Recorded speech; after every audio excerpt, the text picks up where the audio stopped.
Protein का formation करेगा, और प्रोटीन का फॉर्मेशन करेगा तो हमें प्रोटीन किसमें चाहिए? लार्ज क्वांटिटी में चाहिए। तो हमें क्या करवाना पड़ेगा? उस सेल को मल्टीप्लाई करवाना पड़ेगा। मल्टीप्लाई कैसे करवाएंगे? तो लैब में आप किस पे ग्रो कराओगे? कल्चर मीडियम पर ग्रो कराओगे, ठीक है। बहुत ज्यादा क्वांटिटी में आवश्यकता नहीं है तो हम क्या करेंगे? लैब में कल्चर मीडियम पर हम जो है वो उसको ग्रो करवाएंगे, तो वहां पर हमें उस प्लाज्मिड से प्रोटीन मिलता जाएगा। क्यों? क्योंकि उस प्लाज्मिड में वो प्रोटीन वाला जीन प्रेजेंट है, ठीक है। समझ रहे हैं ना बात?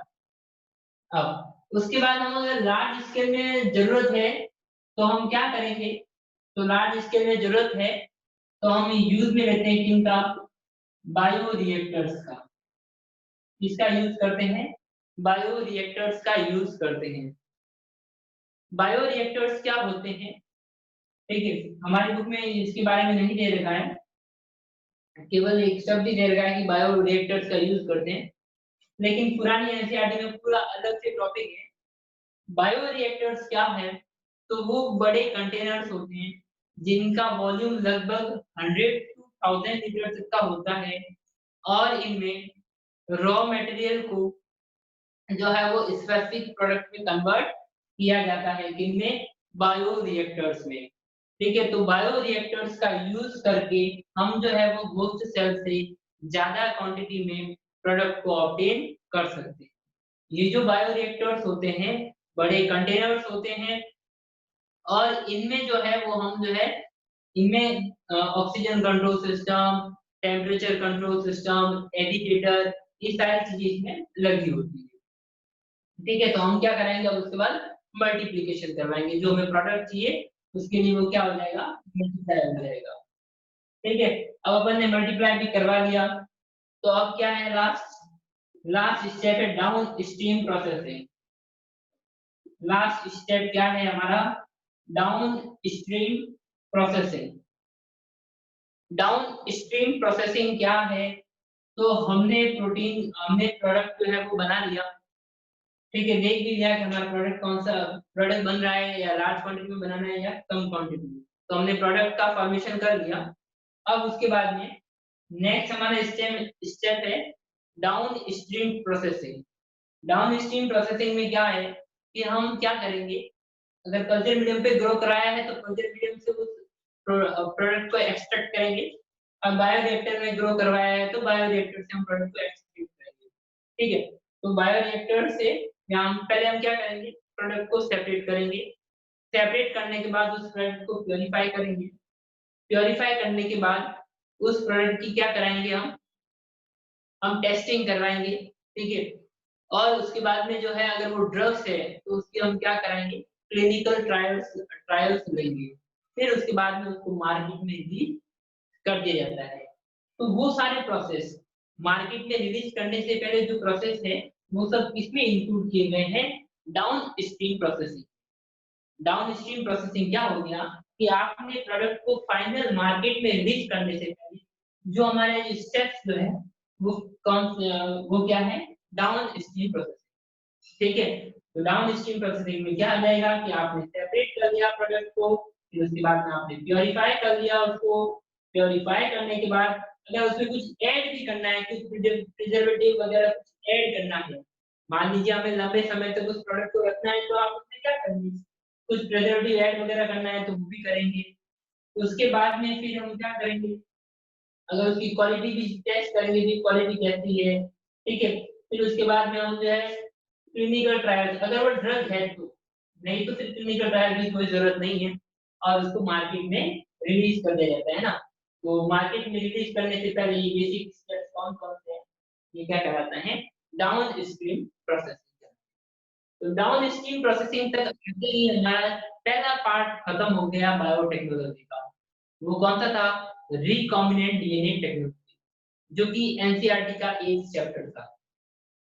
बायोटेक्नोलॉजी हम जो पढ़ रहे थे रिकॉम्बिनेंट डीएनए फॉर्मेशन, तो रिकॉम्बिनेंट डीएनए फॉर्मेशन टेक्नोलॉजी जो है वो यहाँ तक आते आते क्या हो गई? खत्म हो गई।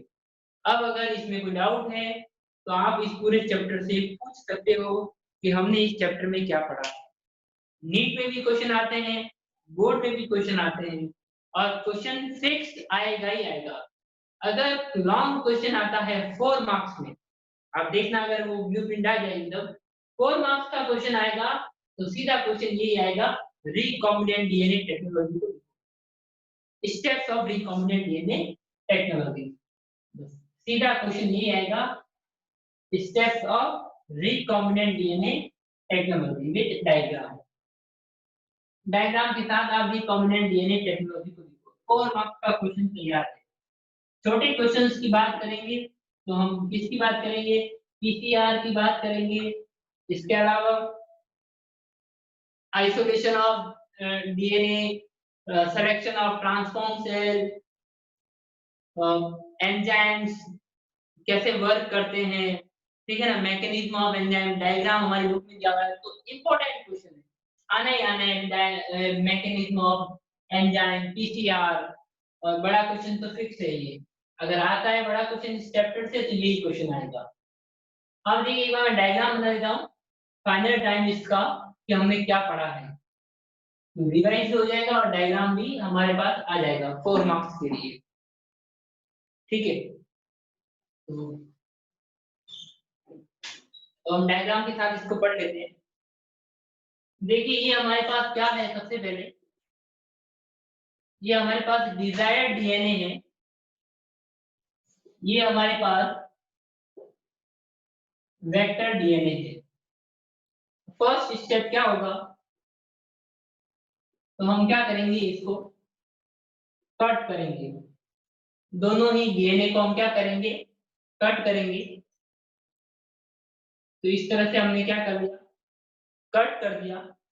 कट करने के बाद अगर हमें कट करने के बाद हमें सेपरेट करना पड़ेगा, एक पर्टिकुलर फ्रेगमेंट जो हमें चाहिए वो, तो हमने सेपरेट भी कर दिया।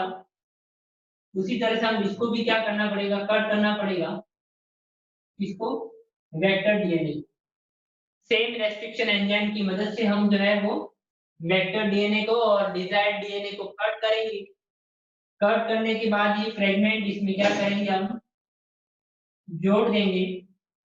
अगर फ्रेगमेंट ऐड हो जाएगा, फ्रेगमेंट ऐड हो जाएगा तब ये कौन सा बन जाएगा, रिकॉम्बिनेंट प्लाज्मिड भी कह सकते हैं हम, रिकॉम्बिनेंट डीएनए भी कह सकते हैं, या फिर इसको काइमेरिक डीएनए भी कहा जा सकता है। तो अब यहाँ पर रिकॉम्बिनेंट प्लाज्मिड का फॉर्मेशन हो गया, रिकॉम्बिनेंट डीएनए का फॉर्मेशन हो गया, ठीक है। हमने ये सब पढ़ा है अभी, ठीक है, अभी हम पढ़ते आए हैं। फिर उसके बाद में अपन ने क्या किया था, तो अपन ने रिकॉम्बिनेंट डीएनए को अपन ने होस्ट में ट्रांसफर कर दिया था। तो हमने यहाँ पर इसको किसमें ट्रांसफर किया है, होस्ट में यहाँ पर ट्रांसफर कर दिया। होस्ट में फिर जब आप ट्रांसफर कर दोगे इसे, तो फिर उसके बाद में फिर क्या करवाना है, अभी आपने पढ़ा है सिलेक्शन। होस्ट में ट्रांसफर करने के बाद सिलेक्शन एक स्टेप है, सिलेक्शन तो यहाँ बता नहीं सकते डायग्राम में कि सिलेक्शन हो रहा है कि नहीं, ठीक है। फिर सिलेक्शन होने के बाद फिर क्या होता है, तो अभी अपन ने थोड़ी देर पहले पढ़ा, क्या करते हैं सिलेक्शन के बाद, तो मल्टीप्लाई करवाएंगे, तो ये बेचारा मल्टीप्लाई हो गया, ठीक है। अब देखो डायग्राम के साथ में पूरी रिकॉम्बिनेंट डीएनए टेक्नोलॉजी हमने बना ली थी। रिकॉम्बिनेंट डीएनए टेक्नोलॉजी क्या थी, ये पूरा हमने पढ़ा है इस चैप्टर। यहाँ तक कोई डाउट है किसी को तो पूछो।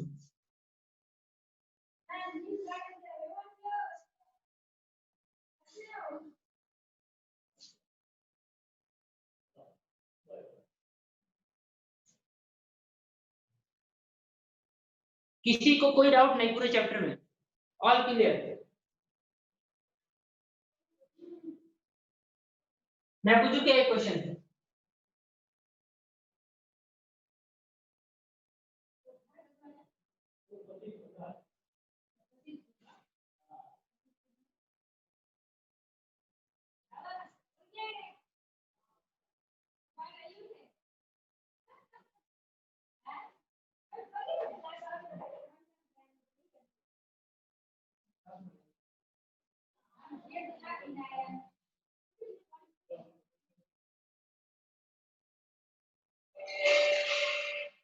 किसी को कोई डाउट नहीं, चलिए नेक्स्ट चैप्टर की ओर चलते हैं, इसी का ही पार्ट है। और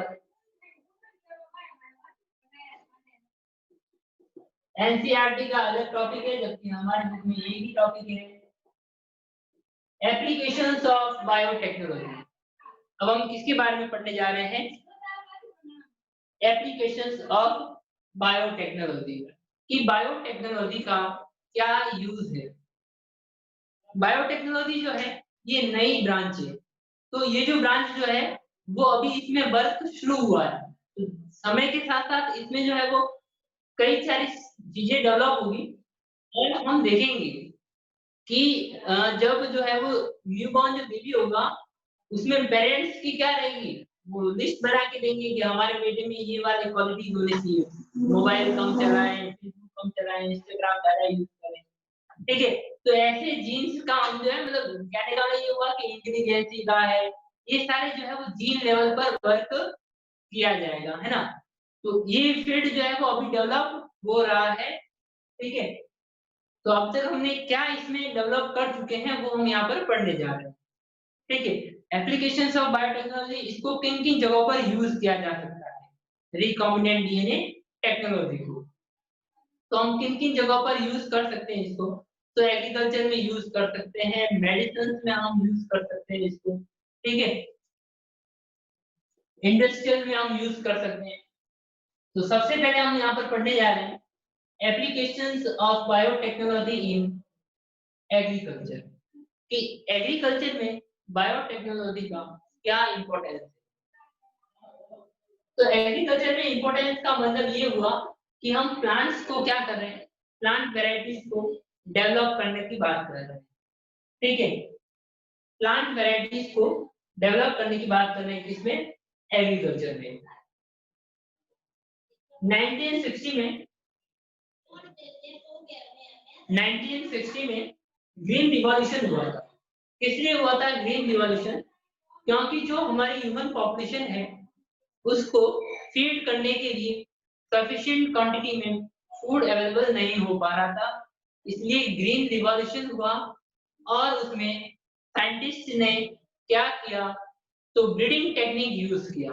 ब्रीडिंग टेक्निक का मतलब ये हुआ कि ये अच्छा पौधा है, इससे ज्यादा क्वांटिटी में राइस मिल रहा है, और ये राइस का प्लांट है जिसमें कम क्वांटिटी में राइस मिल रहा है। इन दोनों के बीच में क्रॉस कराया गया, फर्टिलाइजेशन कराया गया, एक नई वैरायटी बन गई जो हमें अच्छा प्रोडक्ट दे रही है। और ये एक पर्टिकुलर, ये सभी जगह पर ग्रो हो रहा है, और ये कुछ कुछ एरिया में ग्रो हो रहा था, क्योंकि हम इन दोनों की कैरेक्टर मिक्स हो गए तो ये ज्यादा एरिया में ग्रो हो सकता है और क्वालिटी भी ये ज्यादा दे रहा है, ठीक है, क्वांटिटी में भी ये ज्यादा प्रोडक्ट दे रहा है। तो ये जो टेक्निक यूज करके उस समय जो है वो रिक्वायरमेंट पूरी की गई, ठीक है। इससे हमें क्या मिल रहा है, ज्यादा प्रोडक्ट मिल रहा है, ठीक है। तो इस तरह से जो है वो हमने क्या किया, ब्रीडिंग टेक्निक यूज करके ज्यादा क्वांटिटी में प्रोडक्शन किया, प्रोडक्शन बढ़ा, तो फिर क्या हो गया, ह्यूमन पॉपुलेशन और ज्यादा बढ़ गई। और ये जो प्लांट जो हमने जो बनाया है ज्यादा क्वांटिटी का, ये भी कितनी जनरेशन तक हमें अच्छा प्रोडक्ट देता रहेगा, 2 से 4 जनरेशन में, उसके बाद फिर से वो वैसा ही हो जाएगा, ठीक है। इसके बारे में और डिटेल में पढ़ेंगे 9th चैप्टर में, ब्रीडिंग टेक्निक्स में। लेकिन ये फिर क्या करेगा, 3-4 जनरेशन बाद प्रोडक्ट फिर से वैसा ही देगा। तो साइंटिस्ट के पास अभी भी ये क्या है, समस्या वही है कि पॉपुलेशन तो इतना बढ़ रहा है लेकिन प्रोडक्शन को क्या करना है, इंक्रीज करना है। अब प्रोडक्शन को इंक्रीज करना है तो ब्रीडिंग टेक्निक तो फेल हो गया, फेल मतलब ज्यादा यूज नहीं हो पा रहा है। तो अब हम कौन सा टेक्निक यूज करेंगे, बायोटेक्निक, है ना। जीन डायरेक्ट हम जीन लेवल पर वर्क करना शुरू करेंगे, तब जाकर जो है वो प्लांट की क्वालिटी इंप्रूव की जा सकती है और उससे हम ज्यादा प्रोडक्ट ले सकते हैं, ठीक है। यानी कि इसका मतलब सिंपल सा ये हुआ कि हमने प्लांट को कैसा बना दिया, तो एबायोटिक स्ट्रेस से लड़ सके, ऐसा बना दिया। ऐसा प्लांट हम डेवलप करें जो एबायोटिक स्ट्रेस से लड़ सके। एबायोटिक स्ट्रेस का मतलब क्या हो गया कि लेस वाटर क्वांटिटी है, हाई टेम्परेचर है ना। तो एबायोटिक स्ट्रेस से जो है वो लड़ सके। रिड्यूस यूज ऑफ पेस्टिसाइड, है ना, कि पेस्टिसाइड का यूज जो है वो हम कम करें एग्रीकल्चर में, ठीक है। क्योंकि सभी जो फार्मर्स हैं वो इतना पेस्टिसाइड यूज नहीं कर पाते और उससे फर्टिलिटी भी जो है वो क्या होती है, डिक्रीज होती है सॉइल की। तो पेस्टिसाइड का यूज कम हो, इसके लिए भी हम क्या है बायोटेक्नोलॉजी जो है वो वर्क कर रहा है। उसके बाद प्लांट की जो है वो मिनरल क्वांटिटी या हमने न्यूट्रिशनल वैल्यू जो है वो प्लांट की इंक्रीज की गई इसके द्वारा, बायोटेक्नोलॉजी के द्वारा। फार्मास्यूटिकल्स वैल्यू यानी कि प्लांट जो है वो क्या है वो वैक्सीन वगैरह को भी डेवलप करे जिससे डिजीज ना हो। तो ये सभी पॉइंट पर कौन वर्क कर रहा है, बायोटेक्नोलॉजी वर्क कर रहा है एग्रीकल्चर। ठीक है।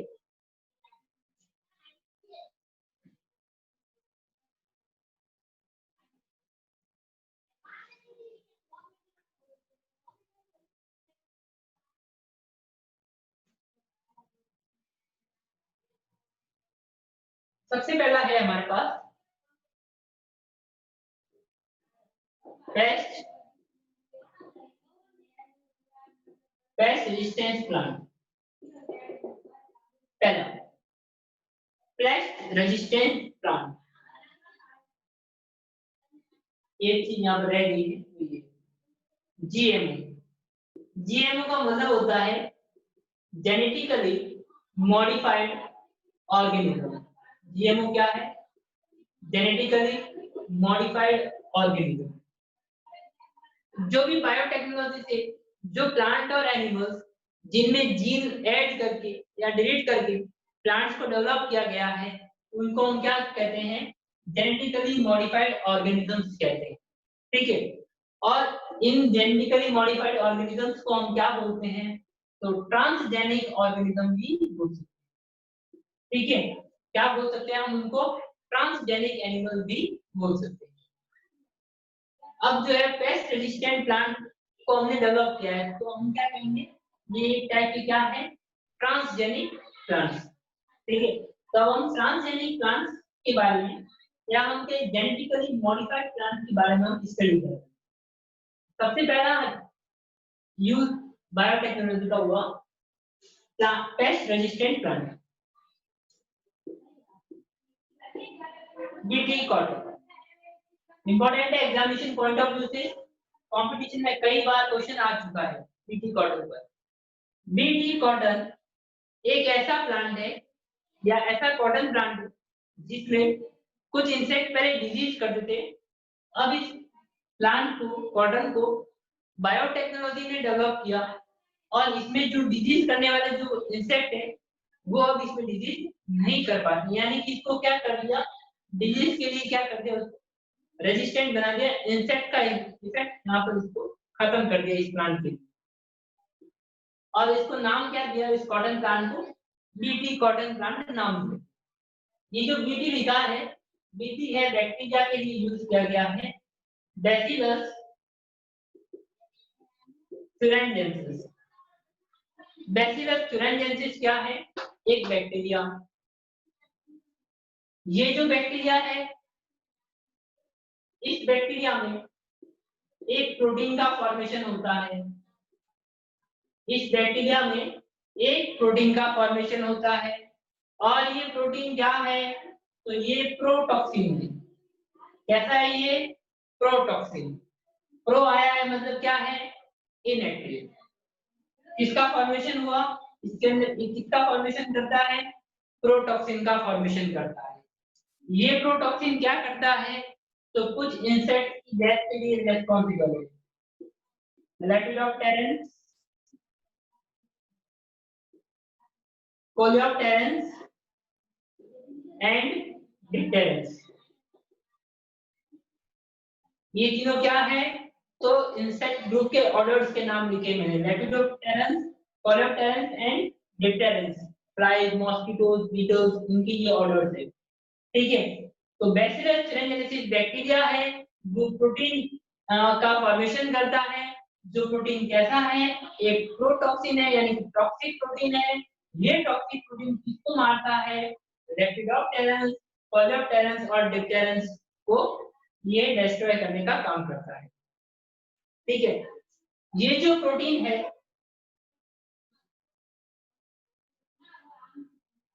ये जो प्रोटीन है, इस प्रोटीन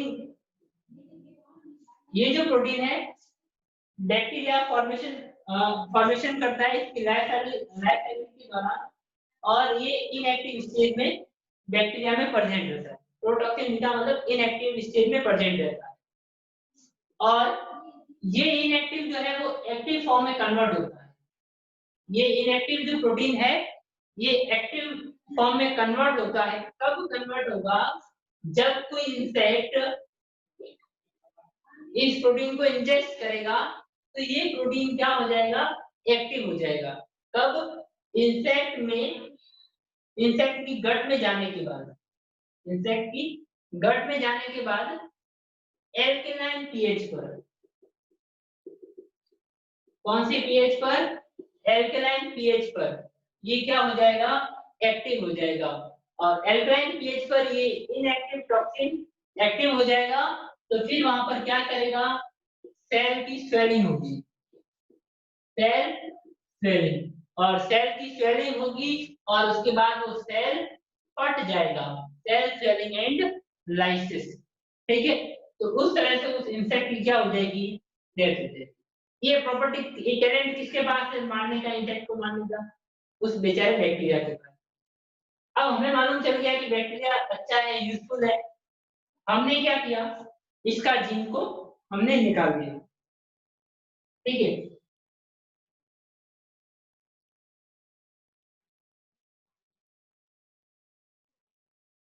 ये जो प्रोटीन क्रिस्टल जो है ये बैक्टीरिया बनाता है, और किसके द्वारा बनाया जाता है?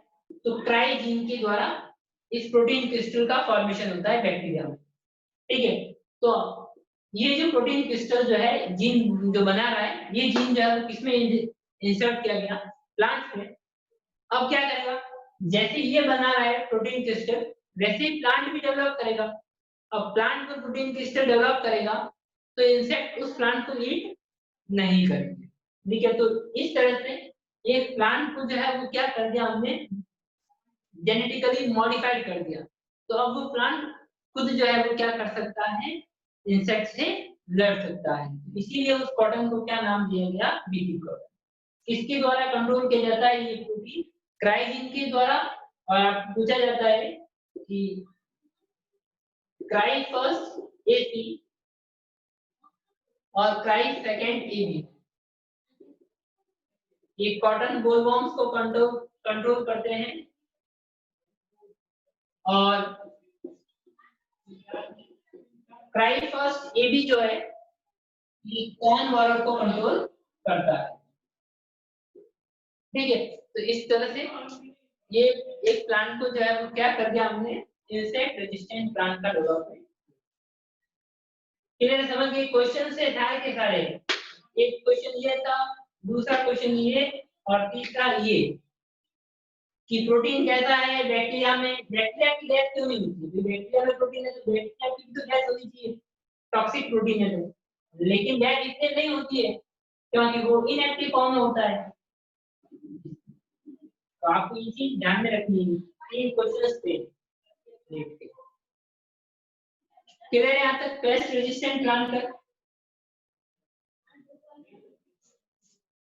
दूसरा, फर्स्ट एग्रीकल्चर में हम पढ़ रहे हैं पेस्ट रेजिस्टेंट प्लांट, दूसरा है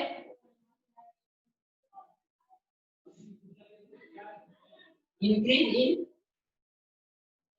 न्यूट्रिशनल वैल्यू, जिसको हम बोलते हैं biofortification.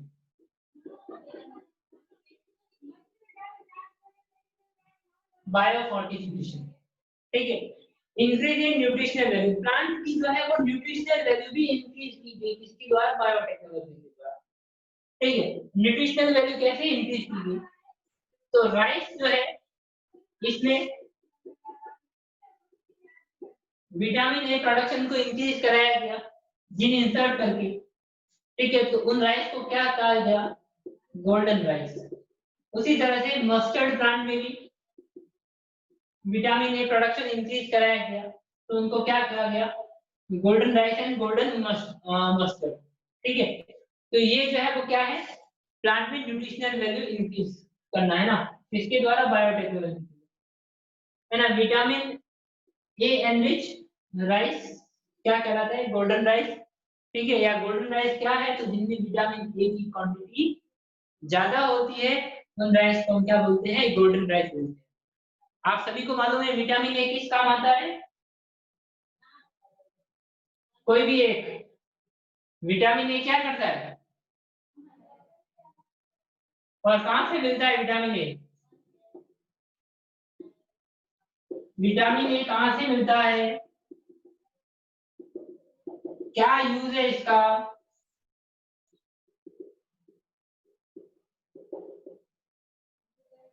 Vitamin A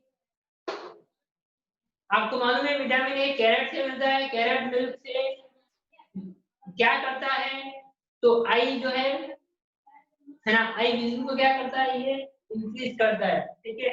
night blindness जैसी डिजीज नहीं होती है ये विटामिन ए से, ठीक है, या इसकी डेफिशिएंसी से नाइट ब्लाइंडनेस डिजीज होती है और इसकी क्वांटिटी राइस में इंक्रीज की गई तो इससे ये डिजीज नहीं होगी, क्योंकि पुअर पीपल्स जो है वो सारे कैरेट और मिल्क और खरीदने में सक्षम नहीं है। नेक्स्ट आयरन, आयरन की डेफिशिएंसी से लगभग 30% वर्ल्ड पॉपुलेशन जो है वो अफेक्टेड है। ये जो आयरन जो है, इस फेरेटिन प्रोटीन जो है ये क्या करता है, आयरन का स्टोरेज करता है, कौन सा, फेरेटिन प्रोटीन, ठीक है। अब ये जो फेरेटिन प्रोटीन है वो आयरन का स्टोरेज करता है, इसको बनाने वाला जीन जो है वो कहां से एक्सट्रैक्ट किया गया, सोयाबीन से एक्सट्रैक्ट किया गया इसको बनाने वाला जीन, और फिर किसमें डाला गया, राइस में इंसर्ट किया गया, तो अब जो है वो राइस जो है वो कैसा राइस मिल रहा है, तो आयरन रिच राइस हमें मिल रहा है, ठीक है। तो ये क्या है, बायो फोर्टिफिकेशन, बायोटेक्नोलॉजी के द्वारा न्यूट्रिशनल वैल्यू प्लांट की इंक्रीज की गई।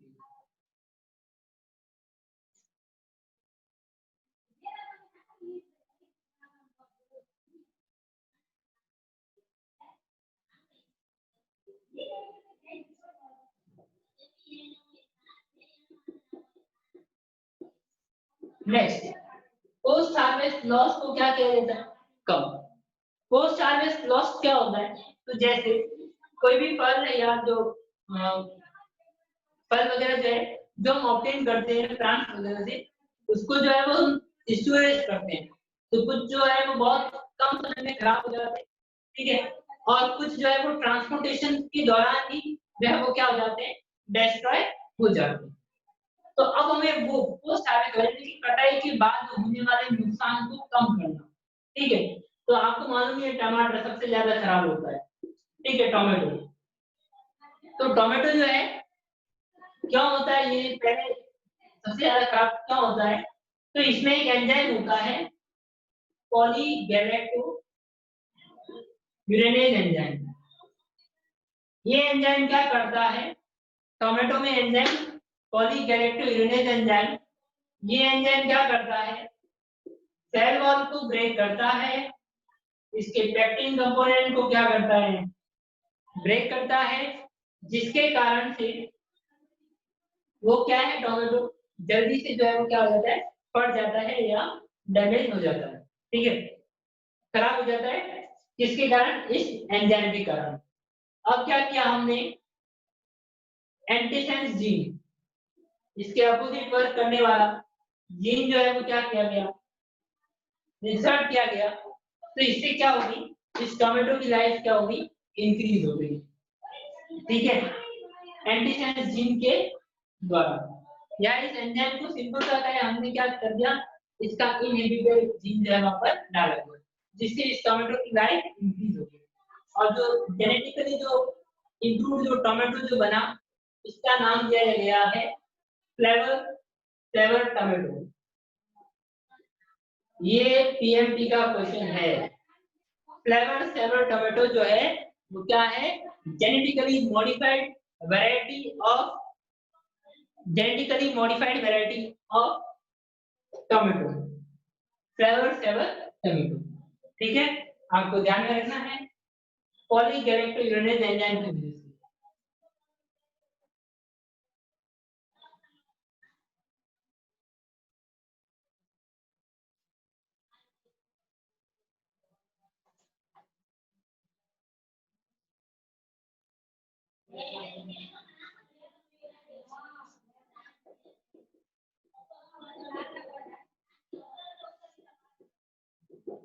प्लांट्स एंड फैक्ट्रीज, और दूसरा है वैक्सीन के लिए।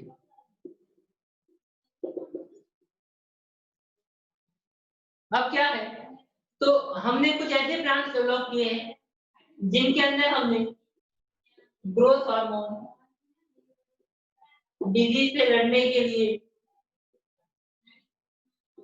कॉड लिवर ऑयल, इनके सिमिलर जीन्स या इनके जैसे जो जीन्स जो है वो प्लांट में इंसर्ट किए गए, और कुछ वैक्सीन वाली चीज किसमें डाले गए, प्लांट में, या फिर हम कहें वैक्सीन वाले प्लांट का डेवलपमेंट किया गया। वैक्सीन आपको मालूम ही है कि ऐसे इनएक्टिव पैथोजेंस होते हैं जो डिजीज से लड़ने में मदद करते हैं। तो एनिमल फ्रूट्स एंड वेजिटेबल जो कि वैक्सीन रिच है उनको जो है वो डेवलप किया गया किसके द्वारा, बायोटेक्नोलॉजी। तो ये हमने यूज पढ़ा किसका, बायोटेक्नोलॉजी का, किसमें, एग्रीकल्चर में। अगर आप डिजीज रेजिस्टेंट प्लांट को हम जो है वो बनाएंगे तो एग्रीकल्चर में वो जो है पेस्टिसाइड वगैरह उनकी जरूरत नहीं पड़ेगी। ठीक है, तो फर्स्ट हमारा जो यूज था एग्रीकल्चर का वो खत्म हो गया। नेक्स्ट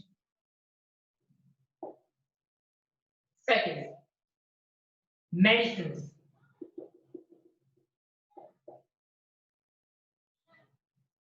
क्वेश्चन है, ठीक है ना,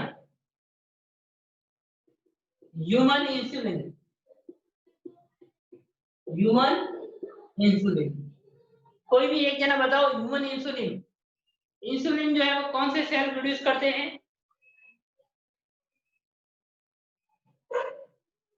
इंसुलिन कौन से सेल प्रोड्यूस करते हैं,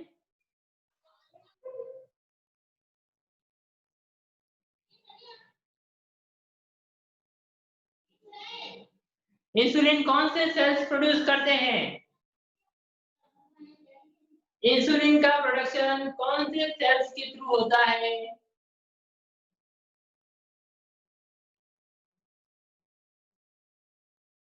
इंसुलिन का प्रोडक्शन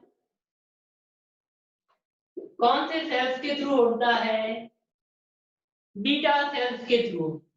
पेंक्रियास जो ग्लैंड है इसमें आइसोलेट्स ऑफ लैंगरहैंस नाम सुना है, दो टाइप के सेल, तीन टाइप के सेल होते हैं, अल्फा बीटा और डेल्टा सेल्स। ठीक है, उसमें हमारे पास बीटा सेल किसका प्रोडक्शन करते हैं, इंसुलिन का प्रोडक्शन करते हैं। कौन से सेल्स, ठीक है, और बीटा सेल किसका प्रोडक्शन करते हैं, इंसुलिन का प्रोडक्शन करते हैं। ठीक है, और इंसुलिन क्या करता है, तो आपको मालूम है कि इंसुलिन ब्लड शुगर लेवल को क्या करता है, डिक्रीज करने का काम कंट्रोल करता है। हाँ बोलो, ब्लड शुगर लेवल को डिक्रीज करने का काम किसका होता है, इंसुलिन का होता है। और आपको मालूम है ये भी कि इंसुलिन के जस्ट अपोजिट काम कौन सा हार्मोन करता है, कौन सा हार्मोन इंसुलिन के अपोजिट काम करता है,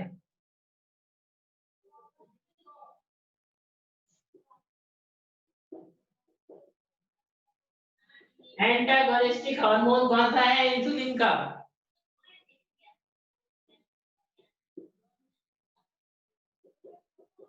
डॉक्टर बनना है ना,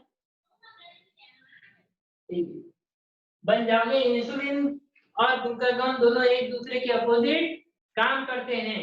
और हार्मोन्स कौन कौन से हैं, पैराथायराइड, थायराइड, ठीक है, एंटागोनिस्टिक हार्मोन क्वेश्चन आता है, तो इंसुलिन के अपोजिट वर्क करता है ग्लूकागॉन जो ब्लड में शुगर लेवल को इंक्रीज करता है, जबकि इंसुलिन ब्लड शुगर लेवल को डिक्रीज करता है। अगर इंसुलिन की कमी हो जाए तो आपको मालूम है कि जब भी इंसुलिन की कमी होगी तो उससे कौन सी डिजीज होती है, डायबिटीज, डायबिटीज, पूरा नाम, वेरी गुड, डायबिटीज, आगे बोलो, देखो दो टाइप की डायबिटीज होती है, मेलिटस एंड इंसिपिडस, ठीक है ना। तो इंसिपिडस को हम हार्मोन में बात करेंगे उसमें चैप्टर में। डायबिटीज मेलिटस डिजीज होती है किसकी कमी से, इंसुलिन की कमी से, ठीक है। तो इंसुलिन की कमी से डायबिटीज होता है, डायबिटीज मेलिटस, और बहुत कॉमन डिजीज है।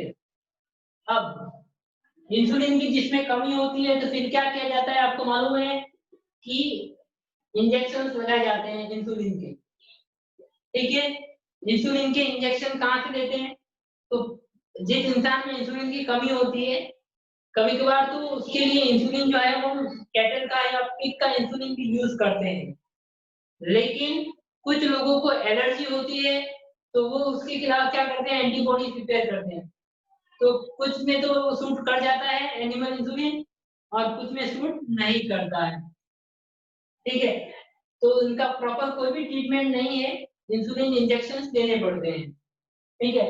अब ये जो है ह्यूमन इंसुलिन, ह्यूमन इंसुलिन का बायोटेक्नोलॉजी ने क्या किया, ह्यूमन इंसुलिन का प्रोडक्शन किया, ठीक है। किसका प्रोडक्शन किया, ह्यूमन इंसुलिन का, बायोटेक्नोलॉजी ने, है ना। वो सारी प्रॉब्लम्स को देखते हुए बायोटेक्नोलॉजी ने ह्यूमन इंसुलिन का प्रोडक्शन किया। और ये भी एक क्वेश्चन है, इली लिली एक अमेरिकन कंपनी है जिसने 1983 में सबसे पहले जेनेटिकली इंजीनियर्ड ह्यूमन इंसुलिन का फॉर्मेशन किया था, ठीक है। कौन सी कंपनी है, इली लिली, और कब, 1983 में। इंसुलिन जो है इसमें 3 पॉलीपेप्टाइड चेन होती है, chain A, chain B and chain C. इसमें से मैच्योर इंसुलिन जो होता है उसमें 2 ही चेन होती है, chain A and chain B, ठीक है। जबकि जो इमेच्योर जो इंसुलिन होता है उसमें थर्ड पॉलीपेप्टाइड बी होती है, सी पेप्टाइड, ठीक है। तो अब बायोटेक्नोलॉजी ने क्या किया, ए और बी डीएनए सीक्वेंसेस का फॉर्मेशन किया और फिर इनको जो है वो प्लाज्मिड में इंसर्ट करके ई कोलाई होस्ट में डाला गया और उसके थ्रू इंसुलिन का प्रोडक्शन कराया गया, ठीक है। डायरेक्ट मैच्योर इंसुलिन का ही फॉर्मेशन करना है तो चेन ए और बी की करस्पॉन्डिंग डीएनए सीक्वेंसेस को डेवलप किया गया और ये जो चेन ए और बी डीएनए सीक्वेंसेस को डेवलप किया गया, प्लाज्मिड में इंसर्ट किया गया, फिर उसके बाद प्लाज्मिड को होस्ट में ट्रांसफर कराया गया, कौन सा, ई कोलाई होस्ट में, और इस तरह से ह्यूमन इंसुलिन का प्रोडक्शन किया लार्ज क्वांटिटी, ठीक है। तो ये क्या है, मेडिसिन में फर्स्ट एप्लीकेशन।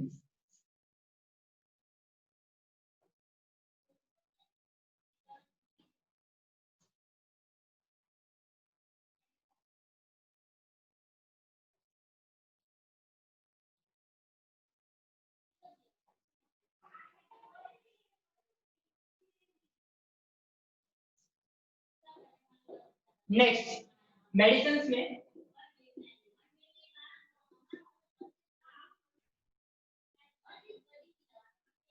दूसरा है जीन थेरेपी। जीन थेरेपी क्या है, तो एक तो हमने क्या किया कि लार्ज क्वांटिटी में इंसुलिन प्रोडक्ट किया, इंसुलिन का प्रोडक्शन किया। अब दूसरा है जीन थेरेपी। जीन थेरेपी का मतलब क्या हुआ कि नॉन फंक्शनल जीन जो है उसको हटाया, उसकी जगह पर फंक्शनल जीन ट्रांसफर किया। नॉन फंक्शनल जीन को फंक्शनल जीन के द्वारा रिप्लेस किया जाता है, वो क्या है, जीन थेरेपी, ठीक है। जीन थेरेपी क्या है, तो नॉन फंक्शनल जीन को फंक्शनल जीन के द्वारा रिप्लेस किया जाता है, इसको हम क्या बोलते हैं, जीन थेरेपी बोलते हैं। और जीन थेरेपी एक परमानेंट क्योर है किसी भी डिजीज के लिए, कोई भी डिजीज है उसके लिए उसका परमानेंट इलाज क्या है, जीन थेरेपी।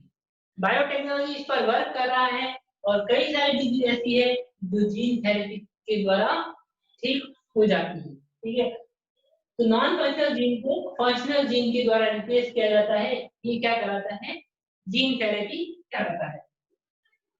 इसका फर्स्ट यूज है 1990 में 4 ईयर एक 4 साल की बच्ची में जो जीन थेरेपी सक्सेसफुल हुआ है 1990। ठीक है, इसके बारे में हम डिटेल में कल स्टडी करेंगे। एडीए डेफिशिएंसी थी उस बच्ची में और उसमें ये जीन रिप्लेस करके एडीए डेफिशिएंसी के लिए जीन को रिप्लेस किया गया। ठीक है, तो फर्स्ट जीन थेरेपी कब हुआ था, सक्सेसफुल कब हुआ था 1990 में एक 4 साल की बच्ची में जिसको सफर कर रही थी किसके लिए, एडीए डेफिशिएंसी। ठीक है, इसके बारे में एक टॉपिक जो है सीखने इसमें कल पढ़ेंगे जीन थेरेपी के बारे में।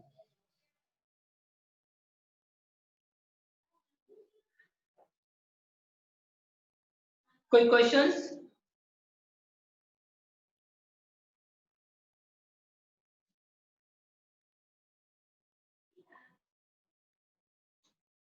डाउट, क्वेश्चंस किसी भी पॉइंट से, एंजाइम से, पीसीआर से, एप्लीकेशंस में,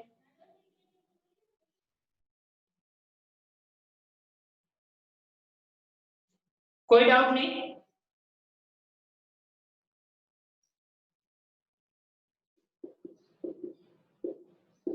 देखो एक्स्ट्रा टॉपिक है पेस्ट रेजिस्टेंट प्लांट में, इसको लिख लेना, अभी बुक में नहीं दिया हुआ है। एक निमेटोड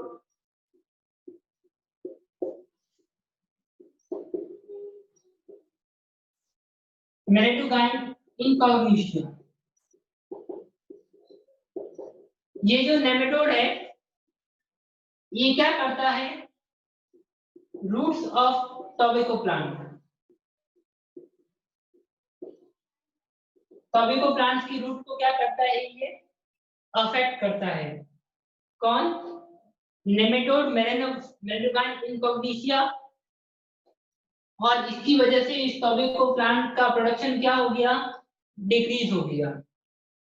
फिर उसके बाद ये जो है इस प्लांट का प्रोडक्शन कैसे बढ़ाया गया, तो एंटी सेंस आरएनए टेक्निक के द्वारा, यानी कि साइलेंसिंग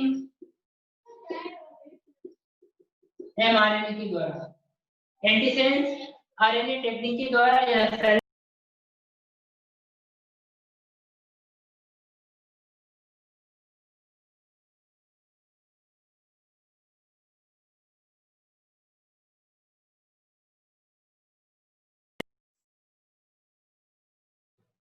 साइलेंसिंग जीन मेथड के थ्रू जो है वो इस टोबैको प्लांट में जो है वो प्रोडक्शन इंक्रीज किया गया है। तो क्वेश्चन वाइज क्या इंपॉर्टेंट है, तो नेमेटोड कौन सा था और किस में डिजीज करता है और किसका प्रोडक्शन कम होता है, ये आपको ध्यान में रखना है, और कौन से मेथड से इसमें प्रोडक्शन इंक्रीज किया गया है। ठीक है, ये आप ध्यान में रखना है, नीट के लिए इंपॉर्टेंट है। हमारी पुरानी एनसीईआरटी में था, क्वेश्चंस भी आते थे, लेकिन अब हमारे बुक में नहीं दिया हुआ है इसलिए इसको बताया गया है। तो आपको ये लिखना है, लिख लेना। नेमेटोड कौन सा है, मेलेटोगाइन इनकॉग्निशिया, किसको अफेक्ट करता है, रूट्स ऑफ टोबैको प्लांट।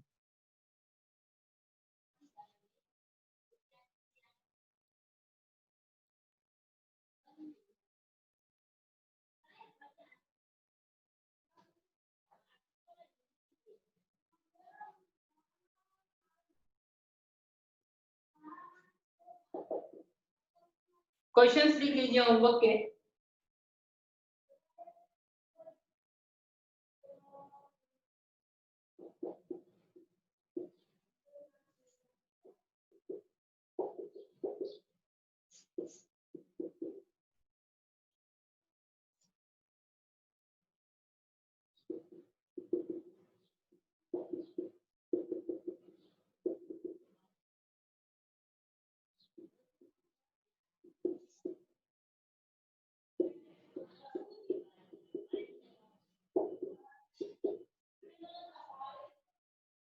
ठीक है, ये 3 क्वेश्चंस है।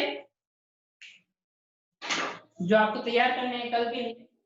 कोई भी डाउट वगैरह हो तो पूछ सकते हो।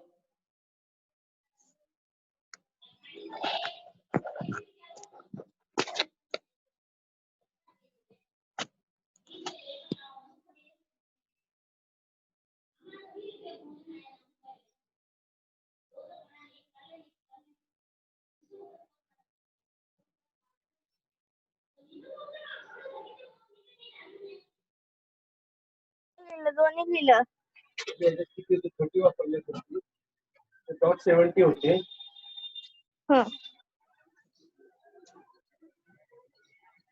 ये 3 क्वेश्चन है होमवर्क के लिए। हाँ मैं क्वेश्चन पूछ रहा हूँ, आप बताएंगे आंसर कि एंजाइम जो फर्स्ट रेस्ट्रिक्शन एंजाइम था वो कौन सा था, और पैलिंड्रोमिक सीक्वेंसेस क्या होते हैं। फर्स्ट रेस्ट्रिक्शन एंजाइम्स हमने कौन सा पढ़ा है, और पैलिंड्रोमिक सीक्वेंसेस क्या होते हैं।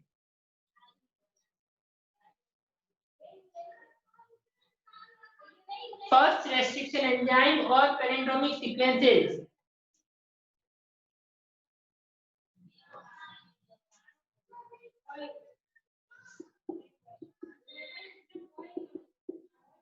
देखो आपको डाउट भी नहीं है और आप जवाब भी नहीं दे रहे हो। पैलिंड्रोमिक सीक्वेंसेस क्या थे, Hindi English Marathi. Palindromic sequences क्या थे,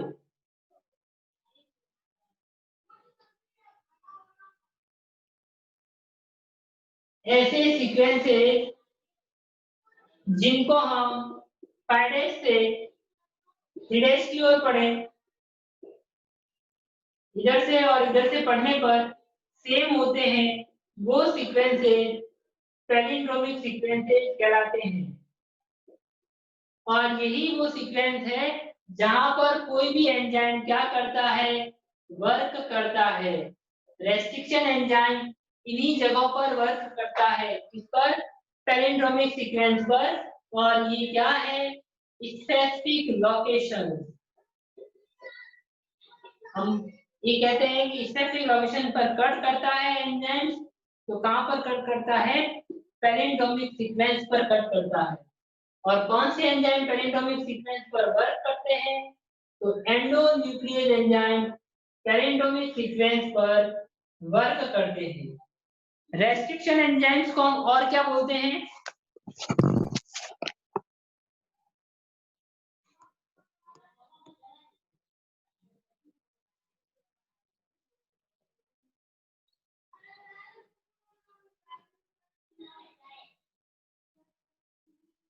ये विवेक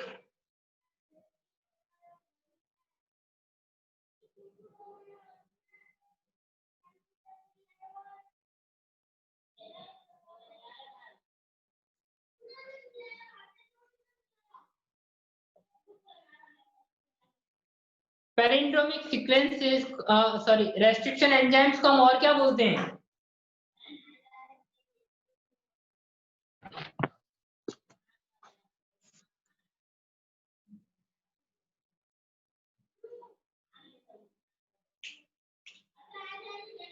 रेस्ट्रिक्शन एंजाइम्स को हम मॉलिक्यूलर सीजर्स बोलते हैं।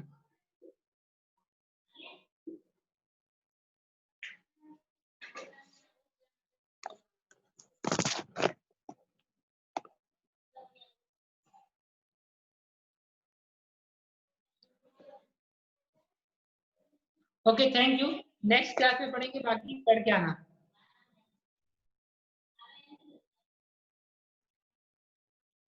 लीव कौन तुझे